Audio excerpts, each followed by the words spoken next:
RKB और मैं हूं इस वक्त एडवोकेट प्रदीप नंबियर जी के साथ। प्रदीप जी नमस्कार। नमस्कार सर, नमस्कार। आप सब लोगों को जय हिंद, जय महाराष्ट्र, जय भवानी, जय शिवाजी, वंदे मातरम। वंदे मातरम। जय सिया राम, हर हर महादेव, अस्सलाम वालेकुम, सत श्री अकाल, गुड इवनिंग, वणकम, अबारियाको जाम्बो, नी हाओ, कुनिचिवा, and welcome to Nation Now. Pradeep ji, so one more order for Mr. Kejriwal is still awaited. High Court has reserved the order on whether it's a quashing petition or a bail petition. I'm not sure. I don't even know what it is. Do you know what it is? Because there was some confusion. whatever going on, I mean, we have not witnessed this kind of harsh action from the center at any point of time. Yes. The way it's going now. Now, you may be a very good believer of Prime Minister Modi also, but when you talk about personal liberties being confined, then it needs to be spoken and spoken widely. These things are not right in a proper democracy. Now, you go on सबसे बड़ी बात behind the bars. Pradeep ji, सबसे बड़ी बात यहाँ पर ये मेरे सामने आती है, the biggest thing which comes in front of me is Arvind Kejriwal could have been arrested 6 months ago. अगर उनके खिलाफ कोई सबूत थे, कोई 6 महीने के अंदर कोई नए सबूत तो आपको मिले नहीं है, वही सबूत है। आप खुद बोल रहे हैं कि माशाल्लाह पिछले 3 के 4 महीने से आप उनको 9 समन भेज चुके हैं, 20 समन भेज चुके हैं, तो आपके पास ये सबूत तो पहले ही थे, पहले अरेस्ट कर लेते या चुनाव के बाद अरेस्ट करते। मतलब ये क्या है, मेरी समझ के बाहर है कि सडनली जैसे ही इलेक्टोरल कोड ऑफ कॉन्डक्ट जो है वो लागू होता है, चुनाव की अनाउंसमेंट होती है, उसके बाद आप दिल्ली के सिटिंग चीफ मिनिस्टर को, पहली बार ऐसा हुआ है प्रदीप जी 1952 के बाद, 1952 में सबसे पहले इलेक्शन हुए थे हिंदुस्तान में, 1952 के बाद आज तक कभी ऐसा नहीं हुआ कि एक सिटिंग चीफ मिनिस्टर को कभी भी अरेस्ट किया गया हो, आज तक नहीं हुआ। It's never happened. It had been Prime Minister, I mean, this Chief Minister, then Chief Minister Modi was open to scrutiny and various hardships in his entire 13 years as a Chief Minister or 14 years as a Chief Minister. But he didn't get, nobody arrested him. No, nobody arrested him, but he was continuously. But that is not, I mean, if that was wrong, you can't make one more wrong. So, but that is not a justification. That is not a justification. That wrong doesn't, allow him to commit this kind of. नहीं मतलब ये क्या मतलब? Allow the government to go on this kind of run. एक साल से जो हम लोग बात ही कर रहे थे कि in 1 year you have not been able to recover any amount. And not 1 rupee. And you have been continuously arresting people after people. अरे भाई मैं आपको ये बोल रहा हूँ प्रदीप जी, यहाँ का जो EOW है, for example economic offences wing जो है, उनको मालूम है, हर स्टेट के इकोनॉमिक ऑफेंसेस विंग को मालूम होता है कि हमारे स्टेट में, हमारे बड़े शहरों में कौन से हवाला ऑपरेटर्स काम कर रहे हैं, हर एक को मालूम है। आप अगर ये कह रहे हैं कि 100 करोड़ रुपए यहां से गोवा गए, 10 करोड़ गए, 20 करोड़ गए, मैं कहता हूं 2 करोड़ भी गए, आपके लिए 2 मिनट का काम है हवाला ऑपरेटर को निकालना। और अगर आप हवाला ऑपरेटर जिसने दिल्ली से करोड़ों में गोवा इलेक्शन के लिए पैसे भेजे, उसका भी आप पता नहीं लगा सकते हैं, then what kind of an agency are you? You're the most incompetent guys going. That's all that I can think of. Sir एक साल से एक भी पैसे का रिकवरी नहीं होना और उसके बावजूद एक से एक टॉप के नेता को उठा के जेल में डालना, saying that trail of evidences and trails connecting one to each other. No, the point is, right now the courts are asking the right questions. They're asking the right questions. Where is the money? Where is the money?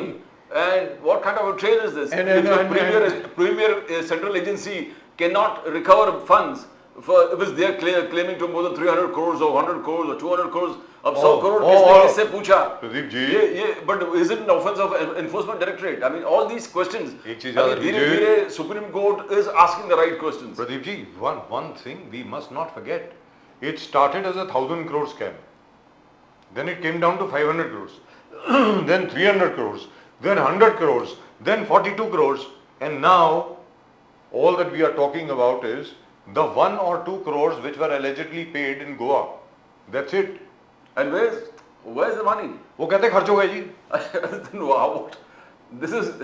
This is central agency telling that there is a no, and you're not recovering. Central agency, Mr. Raju, Additional Solicitor General, appearing for the central agency, he has said in court today, High Court में आज बोला है उन्होंने, justice Sharma के court में, where the order has been reserved, के खर्च हो गए इसलिए नहीं मिल रहा है, मतलब ये क्या है यार, ये कौन सा लॉजिक है, मतलब मेरी समझ के बाहर है। सर जहाँ डेवलपमेंट है, everybody is the prime minister Modi. आपने डेवलपमेंट किया, आपने वो जो किया हासिल किया, no serving prime minister has ever achieved the what you have done. Yes, But right. that doesn't give you the authority to do what's happening now.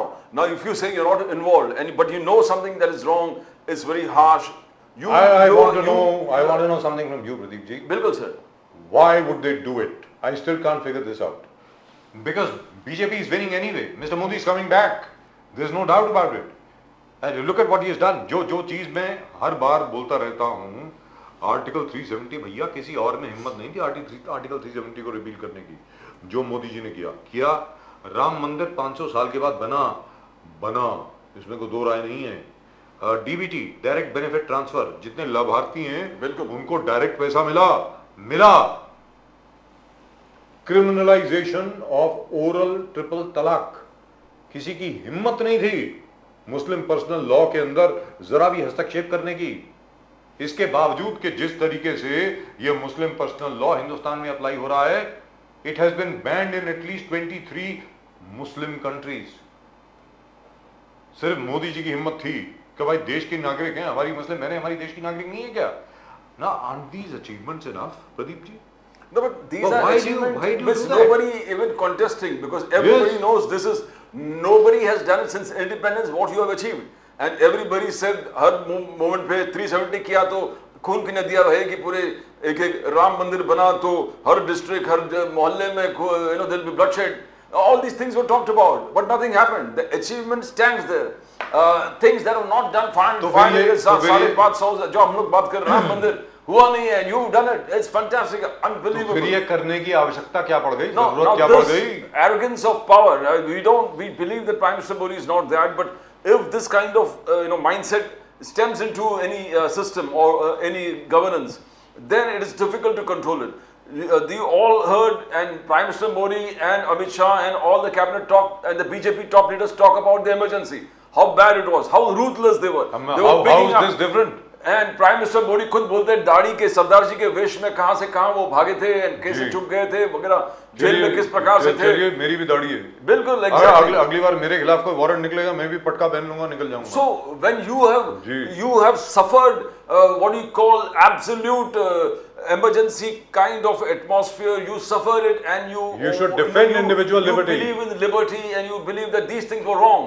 Then how can you do that again? Now, एक साल से there's no trail of funds, and you got all the top leaders in jail for offense, and now and we are happy the Supreme Court is asking the right questions now. And we are very Supreme happy, Court and is I am asking the right- so happy that Sanjay Singh has been given bail. बिल्कुल sir. Sanjay Singh has been granted bail.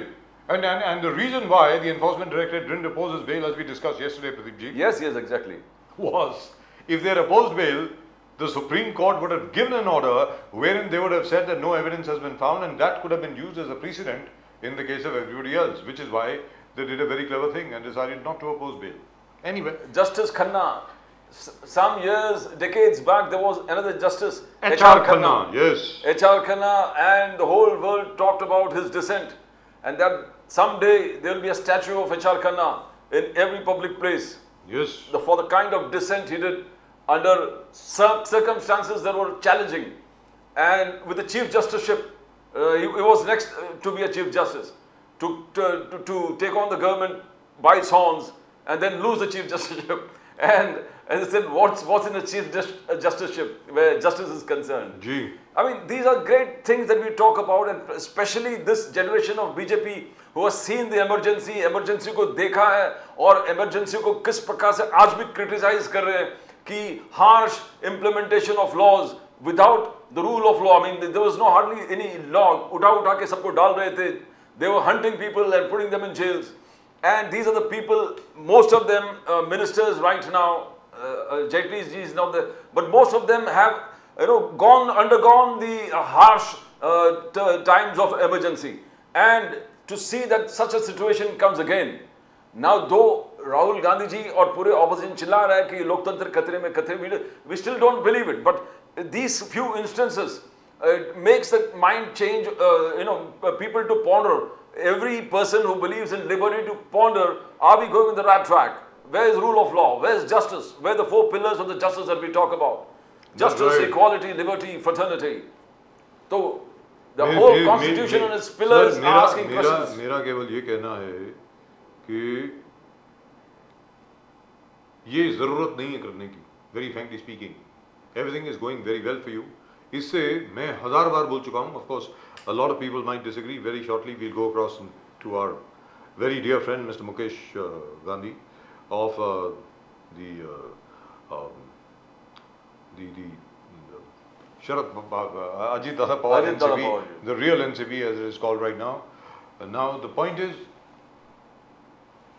you have just helped the Aam Aadmi Party. That's what you've done. The entire sympathy in Delhi. I'm in touch with God knows how many people in Delhi. Let me assure you, जिन 4 सीटों पर आम आदमी party खड़ी हो रही है, I don't know about the Congress, आम आदमी पार्टी चारों की चारों सीटें जीतेगी सर दिल्ली में। पंजाब में 13 में से 10 से 12 सीटें आम आदमी पार्टी जीतेगी। मतलब आम आदमी पार्टी जो लोकसभा की सिर्फ पंजाब से सीट जीतती थी, इस बार वो दिल्ली में 4 सीटें और पंजाब में 10 से 12 सीटें जीतने वाली है। ये लिख के ले लीजिए। बहुत बार मैं इसको प्रेडिक्ट कर चुका हूँ और ऊपर वाले की दया से आज तक मेरी कोई पोल प्रेडिक्शन गलत नहीं हुई है। लेकिन फिलहाल let's go straight across to mister Mukesh Gandhi. Mukesh Gandhi sahab नमस्कार। नमस्कार। How are you sir, how are you? बस fine, I am fine. Sir क्या हो रहा है महाराष्ट्र में? महाराष्ट्र में तो मतलब कौन किस किस पार्टी से खड़ा हो रहा है कुछ समझ में नहीं आ रहा सर। जिसको टिकट नहीं मिला वो दूसरे पार्टी के पास जाके टिकट ले रहे हैं। ये व्हाट इज गोइंग ऑन? खो की गेम चल रही है, लग रहा है बिल्कुल। How beautifully put, very very very well put sir. बिल्कुल खो की गेम चल रही है सर, जबरदस्त। ये क्या मतलब ये माहौल बन गया है, कोई मजाक हो गया मुकेश गांधी साहब। ऐसा तो महाराष्ट्र में नहीं होता था, ये क्या हो गया? Have you ever seen such a thing before? I am not, may be you might have, I don't know. आप बताएं। He is a true Gandhian. Mukesh Gandhi साहब is a true Gandhian. Mahatma Gandhi ji Vinoba Bhave के आइडियल्स में फॉलो करने वाले हैं। तो for him this one is a surprise कि व्हाट आर जो सिद्धांत के बारे में सोच रहे थे, इंप्लीमेंट कर रहे थे, रूल, जीवन, क्या देख रहे हैं? देखिए महाराष्ट्र की सिचुएशन तो बहुत अभी एकदम लूसिड है और बहुत ही, देखिए अभी क्या है कि लोगों को पहले ही लगता था कि शरद पवार गठ और उद्धव ठाकरे जी का गठ ये सब जो है वो कमजोर हो जाएंगे, पर जैसे जैसे दिन जाते हैं ना, तो भले मैं अजीत पवार के गठ में हूं, पर मुझे लगता है कि ये 2 गठों का भी थोड़ा थोड़ा जनाधार और पब्लिक ओपिनियन चेंज हो रहा है। इसके लिए शिंदे जी को और फडणवीस जी को बहुत बड़ी मेहनत करनी पड़ेगी और हमारे अजीत पवार दादा के पास अभी 3 सीट तो अलॉट हो गई और 2-3 सीटों की बात चल रही है, वो भी अलॉट हो जाएगी और बाद में अजीत पवार जी का जहां जहां भी काम है वो एकदम स्ट्रांग चल रहा है, तो हमको अजीत पवार गठ को तो प्रॉब्लम नहीं आएगा।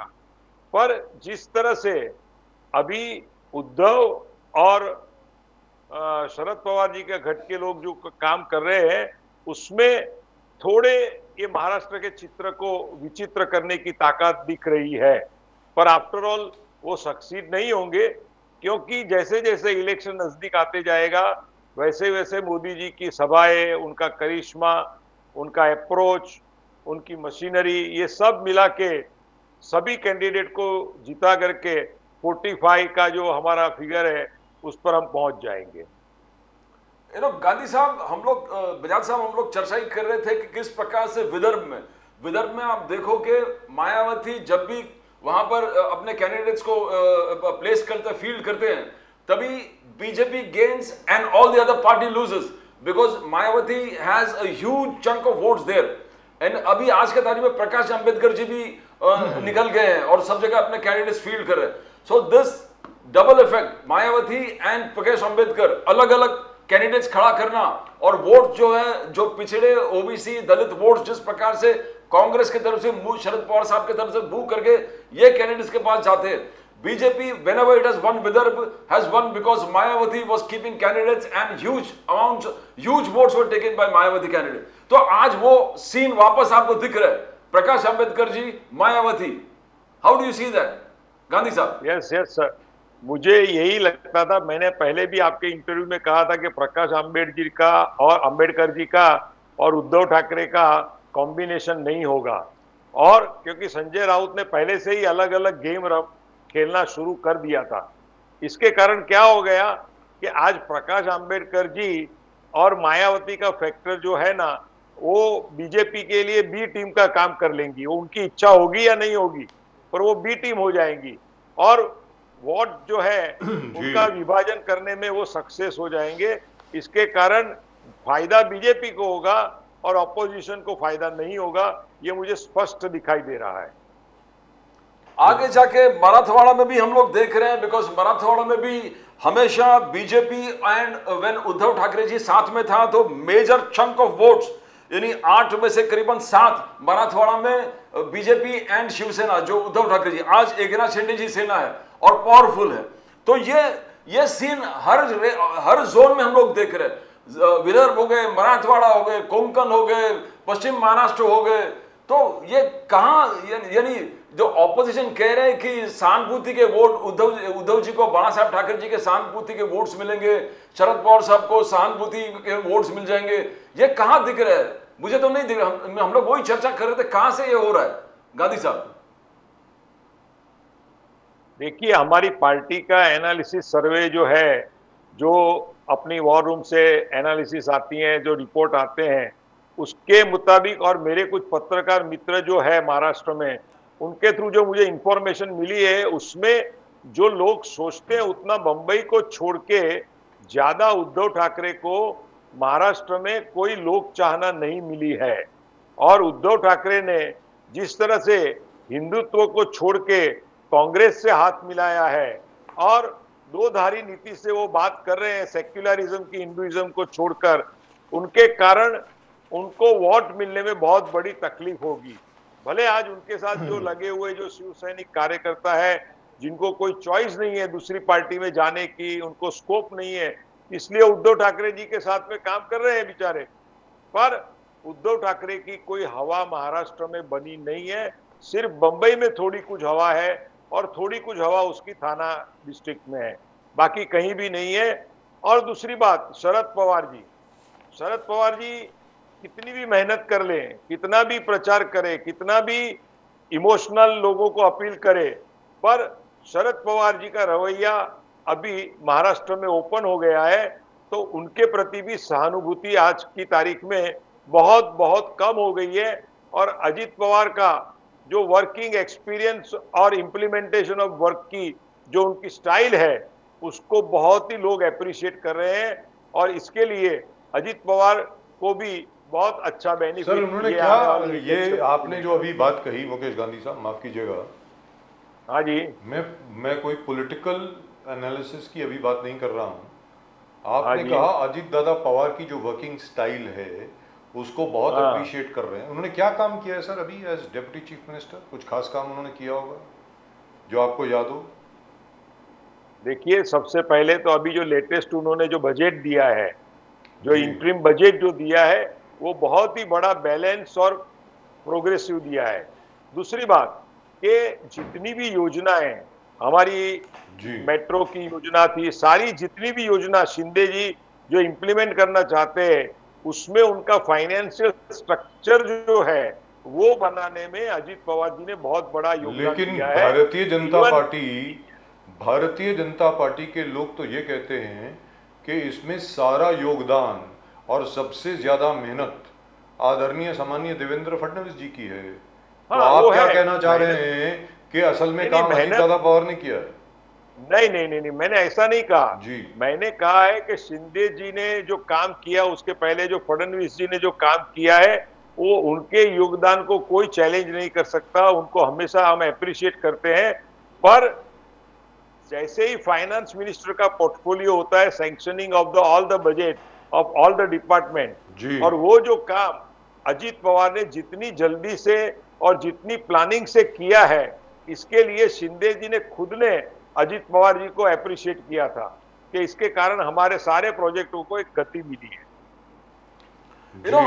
तो इसकी वजह से तो इसकी वजह से पूरे महाराष्ट्र में उनकी वाहवाही हो रही है। कहने का मतलब ये हुआ, क्या यही वजह है कि भारतीय जनता पार्टी एनसीपी यानी अजीत दादा पवार साहब की जो एनसीपी है उसको 4 सीटों से ज्यादा देने को तैयार नहीं है?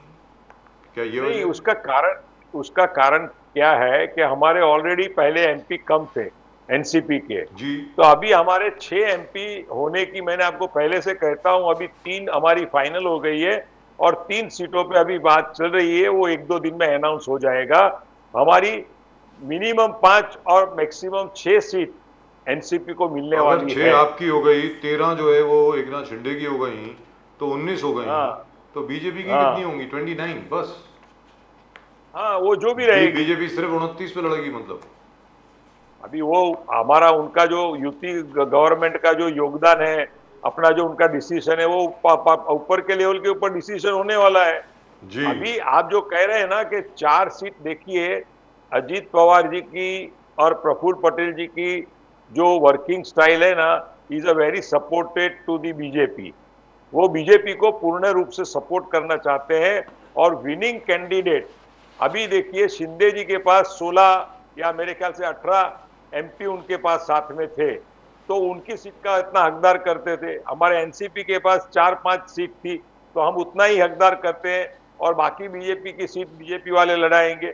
तो ये क्या है कि इसमें कोई झगड़ा रगड़ा नहीं है, एक बहुत ही मन मोटाव के साथ में बड़े दिल से पूरी आयोजना हो रही है।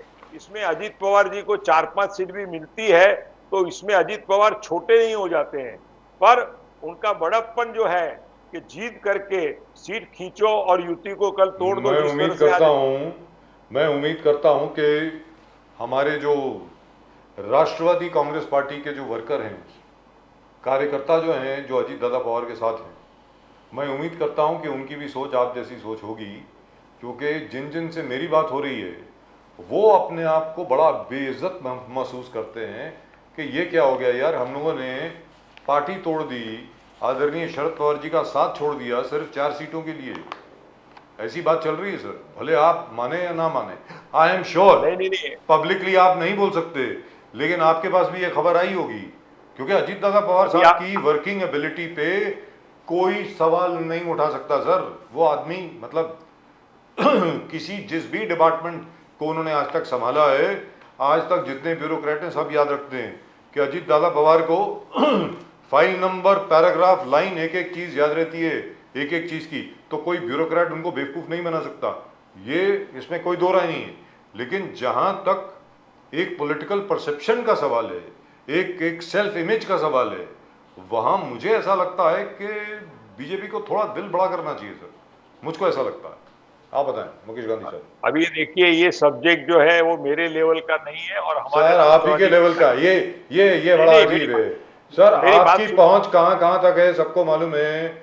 आप आप आपको- पीएमओ में आपको फोन मैं- करते हो तो नरेंद्र मोदी जी का फोन आपको वापस आता है, एक अरे जब वाह नहीं वाह, उठाते। आपके- तो ये ऐसा नहीं है सर, हम जानते हैं आपके नहीं, बारे नहीं। में। जी बोलिए। अभी मेरी एक बात सुनिए, आप देखिए बंबई के हमारे राष्ट्रवादी के कार्यकर्ता है, जी हमारी लास्ट टाइम में एक ही सीट थी संजय पाटिल की, जो अभी वो शिवसेना में है। संजय दीना पाटिल। हमारे जी, ईशान्य मुंबई की एक ही सीट थी। आज बंबई में हमारा एनसीपी का संगठन जो मजबूती से उभरना चाहिए, बनना चाहिए, वो शरद पवार जी के टाइम में भी नहीं हुआ है और मैं कन्फेस करता हूं कि अजीत पवार जी के टाइम में भी अभी तक नहीं टाइम हुआ, नहीं मिला है, नहीं हुआ, करेक्ट। तो वो संगठन नहीं हुआ है। वैसे थाना में भी वही परिस्थिति है और कई जगह पे ऐसी परिस्थिति है। अब हमारे अजीत पवार गठ को आगे जाकर के हमारे संगठन को बहुत लोगों के अंदर जाकर के जनाधार बढ़ा करने की बहुत जरूरत है और वो काम चल रहा है। तो अभी 1-1.5 साल के अंदर आकर के अजीत पवार जी ने जो भी काम किया है वो सहयोगात्मक काम करने वाले आदमी है। उनको संघर्ष जी एक करके सेकंड सर, मुझे रोकना पड़ेगा आपको एक सेकंड के लिए। प्रदीप जी, अभी मेरी और आपकी बात चल रही थी जस्टिस संजीव खन्ना के बारे में। यस सर, यस, वो जस्टिस संजीव खन्ना की बेंच जिन्होंने अभी संजय सिंह जी को बिल दिया कल। Correct. So this Justice Sanjeev Khanna, who is likely to succeed Justice Chandrachud as the next Chief Justice of India, is the grand nephew of Justice H.R. Khanna. Okay. Justice Devraj Khanna जो हैं वो उनके छोटे भाई थे या उनके नेफ्यू थे, और इनका नाम असल में संजीव राज खन्ना है, S.R. खन्ना है, just like the great Justice H.R. Khanna, who was the only man who wrote the dissenting note on the emergency. In a bench, if you remember, headed by Justice A.N. Ray. This is the same, this Justice Sanjeev Khanna belongs to the same family as Justice H.R. Khanna. इनके खुद के पिताजी justice Devraj Khanna वो भी Delhi high court के जज थे। जी sorry sir, जी आप कुछ बोल रहे थे मुकेश गांधी साहब, बोलिए प्लीज। नहीं, आपने आपका पहले मैंने ये सब आप पार्टी का और ये खन्ना जी का सब मैंने रिपोर्ट सुना जी। मुझे बहुत आई अप्रिशिएट योर एनालिसिस और उसके बारे में फिर कभी बात करेंगे। नहीं सर, आप बोल सकते हैं, उसके बारे में बोल सकते हैं, क्योंकि हमारा एक सिंगल लाइन एनालिसिस है कि बीजेपी को ये करने की जरूरत नहीं थी। बीजेपी का बहुत बढ़िया चल रहा था सर, जबरदस्त चल रहा था, आपको ये करने की क्या जरूरत पड़ गई, मुझे समझ में नहीं आया। एनीवे बोलिए सर प्लीज। मेरा भी मानना यही है कि बीजेपी ने जो भी किया वो इलेक्शन के टाइम में इसको केजरीवाल को जीरो हो रहा था जी, उसको वापस हीरो बना दिया सर, बना दिया। क्या कर उसको अभी हीरो बना दिया। तो अभी क्या है कि बीजेपी अगले क्या स्टेप लेने वाली है वो बीजेपी को ही मालूम होगा, गवर्नमेंट को ही मालूम होगा। पर ये केजरीवाल के केस के अंदर जो आपने जो एनालिसिस की है वो बहुत ही परफेक्ट जा रही है। अब देखना है कि आने वाले एक हफ्ते के अंदर क्या हो रहा है। और क्योंकि केजरीवाल का सिर्फ खाली ये शराब घोटाला या इसके अंदर वो विक्टिम है वो बात नहीं है, पर क्या है कि उनका जो फॉरेन कनेक्शंस है, जो फॉरेन से फंड आ रहे थे, उनको मेगा सयास अवार्ड जो मिला वहां से लेके अन्ना हजारे की मूवमेंट और आज तक की उनकी जो सारी मूवमेंट है, ये एक केजरीवाल के लिए सीएम ऑफ खाली दिल्ली, वो फुल स्विंग सीएम नहीं हो, माने दूसरे स्टेट के जैसे सीएम नहीं होते फुल पावर वाले, फिर भी उनके लिए अमेरिका और जर्मनी से अगर बात आती है तो इसके पीछे और वहां के पप्पू खलिस्तान वाले भी उनको फंड देने की बात करते हैं।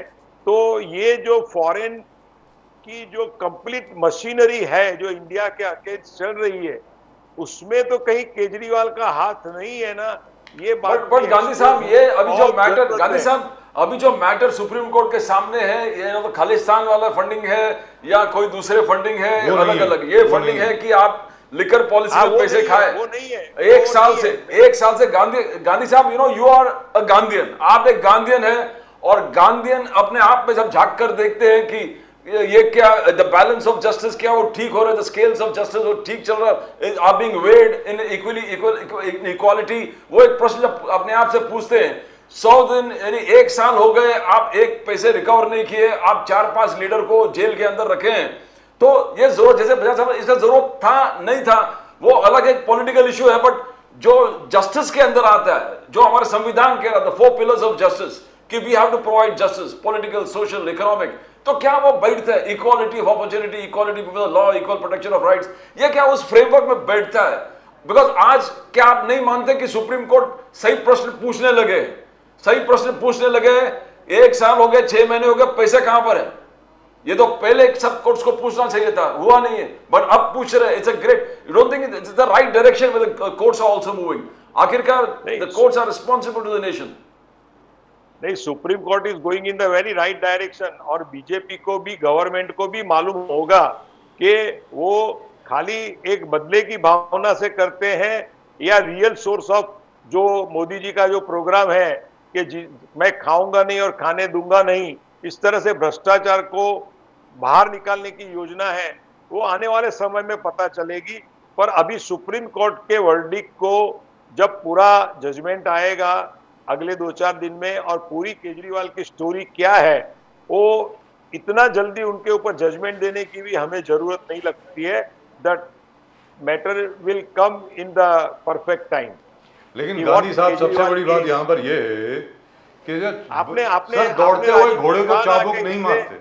नहीं, राजीव जी, आपने जो कहा ना कि पंजाब में और दिल्ली में इनकी सीटें बढ़ेगी जी, मैं उसके अंदर पूरा सहमत नहीं हूं, क्योंकि अभी बहुत बड़े फैक्टर्स आने वाले हैं। सर, आज की तारीख में लगता है कि केजरीवाल बहुत फेमस हो गया, पर वो फेमस नहीं हुआ है। पर उसकी एक एक बात अभी लोगों मुकेश गांधी साहब 4 जून को मिलेंगे, 4 जून को मिलेंगे और देखेंगे क्या होगा। मैं तो ये मान करके चलता हूँ, मैं ये मान करके चलता हूँ कि साउथ में, तमिलनाडु में स्पेशली और केरल में भारतीय जनता पार्टी रिकवर कर लेगी जो उसके लॉसेस होंगे, क्योंकि वो 2 सीट जीते थे पंजाब में, इस बार नहीं जीतने वाले। 6 की 6 सीट, 7 की 7 सीटें इन्होंने जीती थी दिल्ली में, इस बार नहीं जीतने वाले। वो सारी रिकवरी हो जाएगी साउथ से, मैं क्लियर बोल रहा हूँ आपको। नंबर 1। नंबर 2 325 से 330 सीटें बीजेपी की खुद की कहीं नहीं कहीं आने वाली हैं, और सिर्फ 2 पार्टी गेन करेंगी इस इलेक्शन में, ओनली 2 पार्टीज, एक तो बीजेपी है और एक आम आदमी पार्टी है। पिछले 10 साल में भी अगर आप देखें, there are only 2 parties which have gained, which have expanded. It is the BJP and the Aam Aadmi Party. Aam Aadmi Party, Yeah. from a small localized party, has today got the status of a national party. National party का status मिला है sir. तो मुझे तो Yes, कभी कभी ऐसा लगता है कि कहीं ये भारतीय जनता पार्टी की खुद की चाल तो नहीं है कि अरविंद केजरीवाल को जेल में डाल करके, सिंपैथी उसके फेवर में डाल करके कांग्रेस मुक्त उत्तर भारत हो जाए, क्योंकि जहां जहां आम आदमी पार्टी बढ़ेगी साहब, वहां कांग्रेस का खात्मा होगा ही होगा। मैं आपको लिख के दे रहा हूं, the people from the Congress don't realise that. मुझे तो कभी कभी लगता है अमित शाह जी की खुद की प्लान है, ऐसा लगता है मुझको। I Rajiv may be ji, wrong. आपका जो अभी ये स्टेटमेंट है ना, वो मराठी यूट्यूब के ऊपर बहुत चल रहा है और वो आपके समर्थन में ही बोल रहे हैं, पूरी एनालिसिस मैंने आज ही सुनी है। मालूम नहीं तो आई अप्रिशिएट के आपका एनालिसिस सच पड़े। Sir, that is the only conclusion I can come to, because these are very clever people.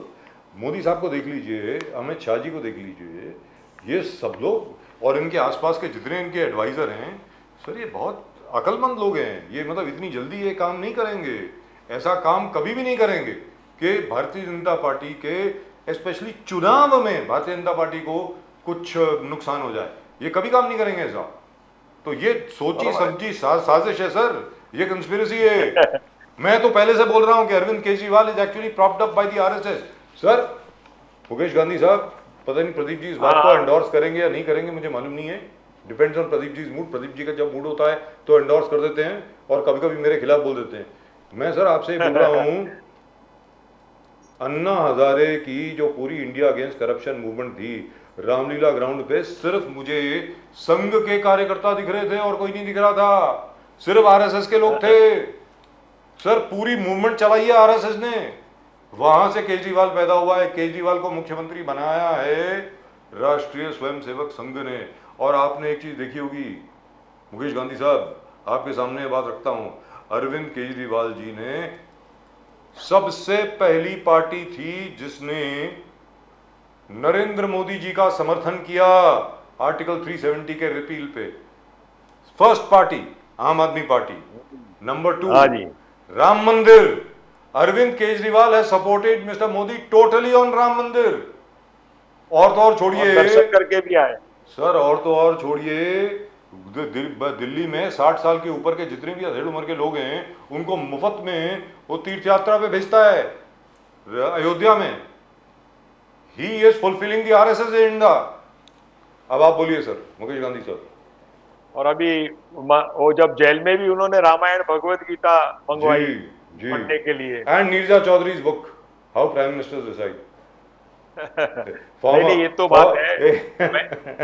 हाँ, आपकी एक बात से मैं बहुत सहमत हूं कि नरेंद्र मोदी जी और अमित शाह जी जो दिमाग से काम लेते हैं जी, और जिस तरह से योजना करते हैं, वो किसी की समझ के बाहर में नहीं है, पर आपकी समझ में आ रही है, तो आप भी you are the ahead of the Modi. But Gandhi sahab, now we want to know, you are very close to Sharad Pawar sahab. Sharad Pawar साहब हमेशा ये कहता था चुनाव के वक्त, मैं कभी बारामती में जाता नहीं हूं, कभी नहीं जाता हूं, बिकॉज मैंने इतना काम किया है कि लोग अपने आप मुझे चुन के लेते थे।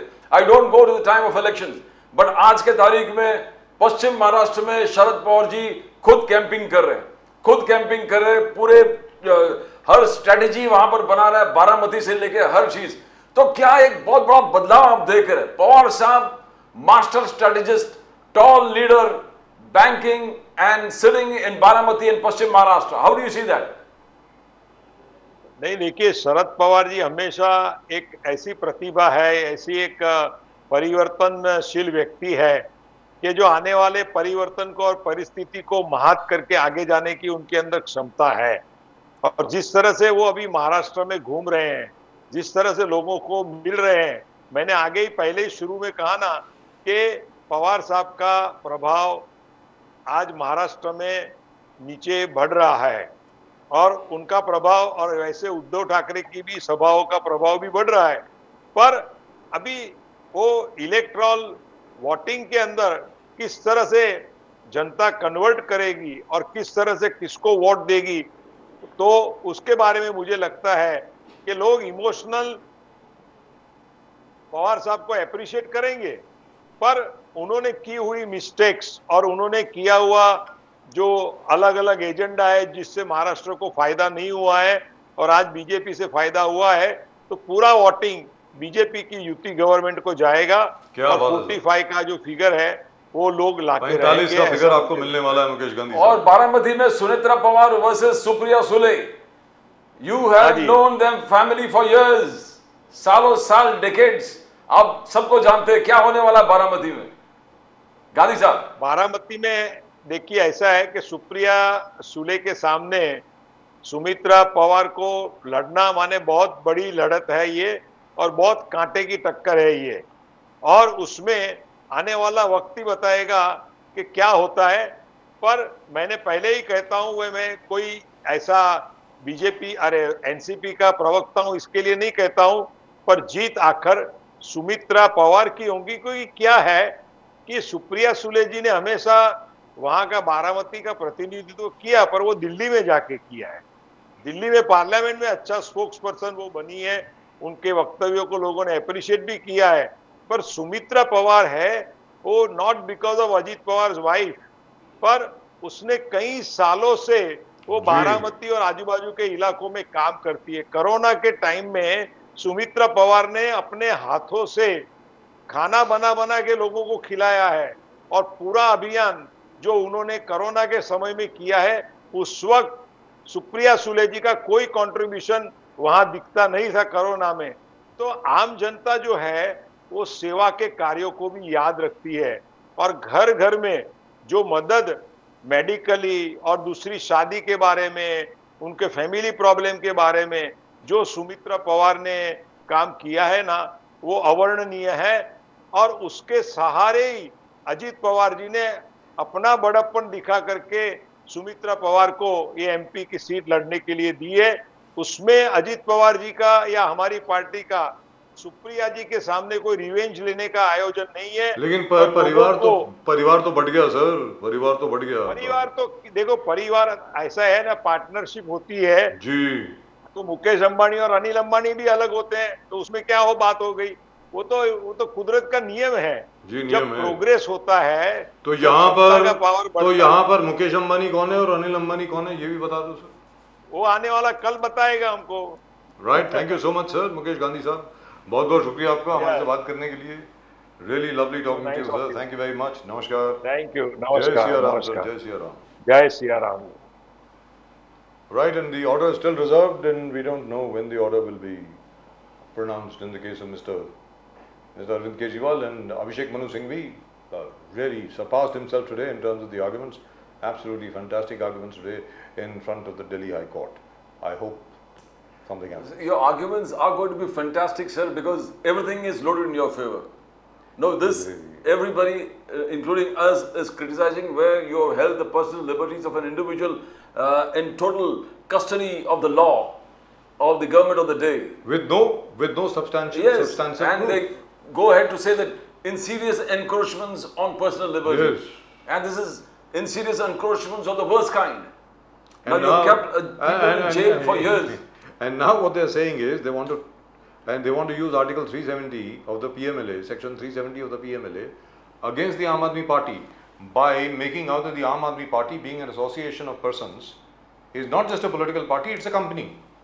Therefore, all its assets must be seized, so on and so forth. Company must cease to exist. Now, I don't know what kind of a facetious argument that is. I hope the judges will educate us all on whether or not 70 is actually applicable in this case. But let's go across to Mr. Bharat